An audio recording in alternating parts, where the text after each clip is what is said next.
Ang daming babies ng Gloriosum. Hindi ko na alam ang gagawin ko dito. Alam ko na. As promised nung nakaraang video, ihiwalay ko na lang sila sa mother nodes nila. Let's go! Massage, massage, massage. Everything changes every which way. The naked plant. Ihiwalay na natin and makakakuha ko ng dalawang baby. 1 and 2. Tatanggalin ko lang yung mga soil niya para makita ko ng maayos if saan ko siya ikakat. Yan, tanggal-tanggal lang.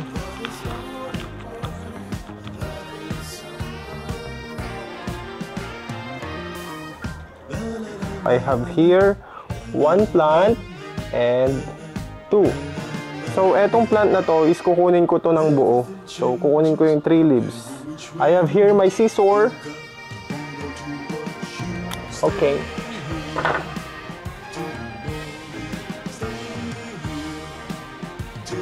One down.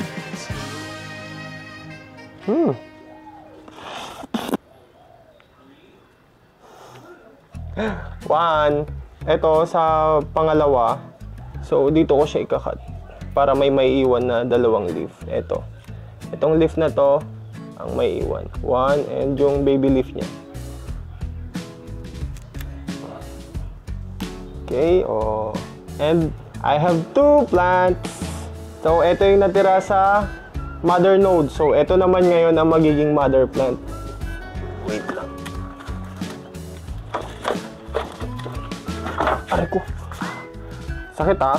Kinuha ko lang yung fungicide bro para ilagay dun sa pinagkatan, dun sa wound. I-paint lang natin na ganyan. Para hindi siya pasukan ng bacteria, para hindi mabulok. Plant number 2. Ito is merong 3 plants. Ito yung isa, ito yung pangalawa, diba? Naglalabas siya ng dahon, and yung pangatlo. Oh, yan oh. Hindi ko muna gagalawin tong dalawang plant na naglalabas ng dahon kasi it takes a lot of energy para mailabas nila ng buong buo yung dahon nila. Kaya ito muna, yung pinakamalaking mga dahon muna ang kukunin ko. And hindi ko na rin siya i-uproot bro. 1, 2, 3.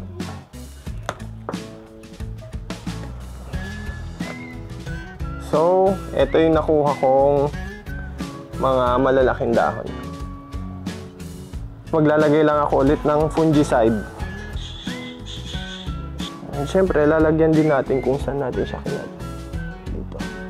So, yan na. Ang natirang plant is 1 and 2 yung dalawang nag-produce ng leaf. Hindi ko na muna sila gagalawin bro. Next time na lang ulit. We're good. We're good. Sana mabuo itong mga nodes na to. Yan o, may mga lumalabas na nodes. 1 and somewhere here. Yan o. 2.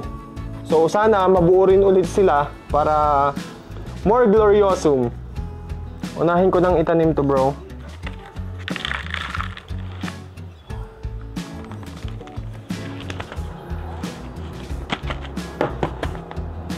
Okay, ito na yung mother node na naging mother plant na. 1 down. Ito is ilalagay ko sila sa mga recycled plastic containers. Maganda rin gawing mga paso para nakikita nyo yung mga roots nila, if nagrarat na ba, if healthy ba yung mga roots, if meron moisture sa loob. So, helpful din to mga to bro. And last but not the least, aesthetic din siya tignan bro. Para sa akin aesthetic din siya tignan. Hindi mo na kailangan bumili ng mga mamahalin na mga clear pots. Ito, parang 10 pesos lang atang isa neto or 5, ganun. Aesthetic na rin siya tignan. Kaya huwag nyo itatapon pagka may mga ganito kay bro. Useful pa to. So yan, dito ko ilalagay ito bro. Yan o. So yung node niya is sa dulo ko siya ilalagay ganyan. Kasi di ba gumagapang yung mga gloriosum natin. So gagapang siya hanggang dito. Hanggang sa dulo. From dulo to dulo.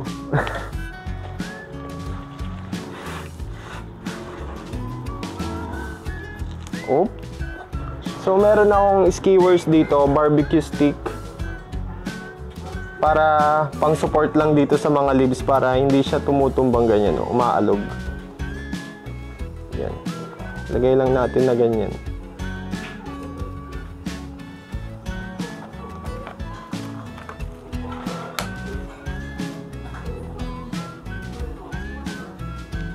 Barbecue stick para hindi siya umalog-alog, bro.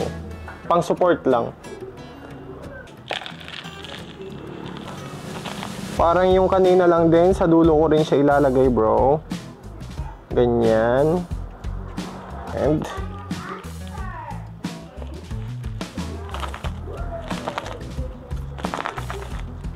And lalagyan ko lang din ulit ng skewers, bro.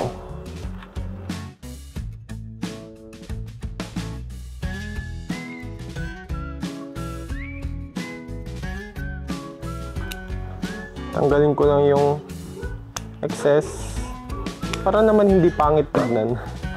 One more para dito sa leaf na to. Okay? And for this one, for this bigger leaves, parang gusto ko siyang ilagay dito sa brown pot. Gusto ko siya ilagay dito. Dami akong extra pots dito, bro. For propagations, you know. Supposed to be dito ko siya naisip na ilagay, pero masyadong malalim eh. Or is it alright? Okay lang ba? Or dito? Ay, dito na lang, no? Do you think? Yan, no? Ganyan. Or dito. Pag eto, masyado naman maluwang. Pag eto, sakto lang siguro sa kanya to, no? Dito na lang. Para mabilis lang siyang makapag-root bound. Pag nag-root bound na lang siya dito, ililipat ko na lang siya dito. Kasi parang same height lang din naman sila eh. So, yun na lang. Dito na lang. Dito ko na lang siya ilalagay. And this pot is, meron siyang pang-catch ng water. Excess water. Ang galing. So, yeah. Dito ko na lang ilalagay. Ang gulo ng isip eh, no? Ito na, sure na. Naglagay na ako ng paso. Ay, ng paso. Potting mix. There's no turning back na. Dito ko din siya ilalagay, bro, sa dulo. Actually, bro, pwede ko pa nga siyang ikat dito. Diyan. Para magkaroon ako ng 2 mid cuttings. Pero napag-decidean ko na hindi ko na siya ikat, bro. Kasi nagkakaroon na naman ako ng napakadaming mga halaman, bro. Kaya iwan ko na lang siyang ganito, and mas maganda rin siya, bro, na tignan pag lush, diba? Kaya hindi ko na siya gagalawin. Hayaan ko na lang siyang ganyan at para lumaki siya ng mabilis. Ganyan na. I'll leave it as it is. Last time, bro, nag-overpropagate ako and karamihan sa mga propagations ko is namatay lang din. Diba? Napabayaan ko lang din sa sobrang dami nila. Hindi ko sila masyadong naalagaan. So, overpropagation is not recommended.